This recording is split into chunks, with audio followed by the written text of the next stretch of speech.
Hello friends, my name is Cody and I'm with LaunchDarkly, and in this integration spotlight video, we're going to dive into our Zapier integration. I love this integration because I spent so much time in the enterprise custom building integrations between platforms that normally couldn't communicate with each other. I'd use APIs, I'd use command line tools, and just general hackery to try to find ways to make these systems communicate.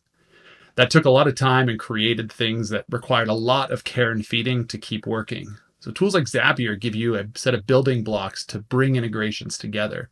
So when you look at something like LaunchDarkly, a system where you're creating feature flags and rolling out changes and changing targets of users, there's a lot of data there that you would want to integrate with other systems you would want to create notifications around, write out data to, or other general integrations and tie-ins. Let's jump in and take a look at a few examples of how you can use the Zapier integration with LaunchDarkly. Here we are on the Zapier dashboard. We can see a number of recommended workflows that exist inside of the platform that can help you get started building Zaps against a number of different platforms. We're going to go up and we're going to create a Zap, and we're going to search for LaunchDarkly. I have a number of versions that I can see because of my level of access. You'll just want to grab the latest version. And you can jump into events and see all of the events that we start to collect that we can use to create Zaps off of. These are all different events that we collect in the platform that we can use to drive bigger automation scenarios. So in this case, I might want to do a flag event and have a Zap take place based on something happening with a feature flag in the platform. I can choose my personal account, which is going to tie into the things that live within my LaunchDarkly environments. And here I would configure out the project, environment, and flag keys that tie into the Zap that I want to create. From here, I would take that data and feed it into some other platform, right? So I can come in and start searching for different platforms to integrate with. These are all the most common ones. Slack's super popular, obviously, Google Calendar, so on and so forth. And I can start to build out automation off of the events happening from LaunchDarkly. I'm going to back out of here and show a couple of really simple examples of how this looks in the real world.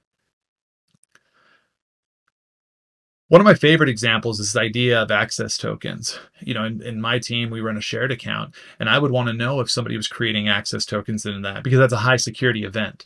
So in this case, I have access token event in LaunchDarkly feeding into Slack, and I've structured out a message based on data coming in. So this isn't custom stuff that I have to write manually. I'm pulling these objects in from the LaunchDarkly event itself. The name of the access token, which has been created by, and I plugged in my first and last name.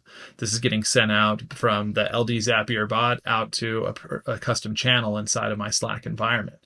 So just by a simple integration here, I'm now getting notifications whenever someone on my team creates an access token. Another great example is this idea of scheduled changes happening inside of the platform. So someone on your team might schedule out a flag change for next Thursday, and we could have the integration automatically create a calendar entry for that change on a shared Google Calendar. So in this case, I'm taking that flag event data from LaunchDarkly and feeding it into Google. Again, same concept, structuring out a quick invite or a quick calendar entry based off of the data that I'm pulling in from LaunchDarkly.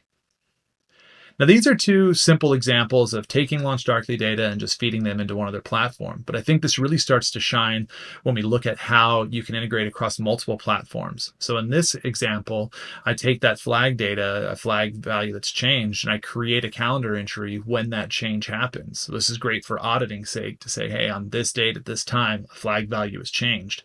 I then feed that into Slack to give a more detailed message around it.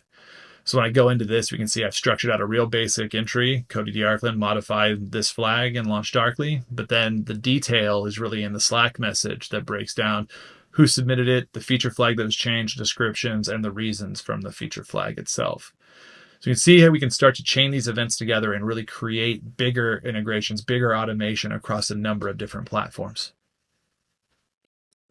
We spent a lot of effort to make LaunchDarkly a platform that gives you a number of ways to build your own custom integrations. We have a full-featured API and a ton of different integrations in the platform to let you connect in different ways.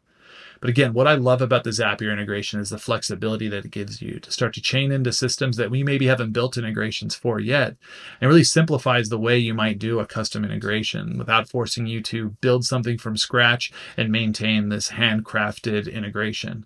We're really excited to hear about the Zaps you're creating and the ways that you're using Zapier to integrate in your business. We'd love to hear from you. Reach out anytime. Have a great one.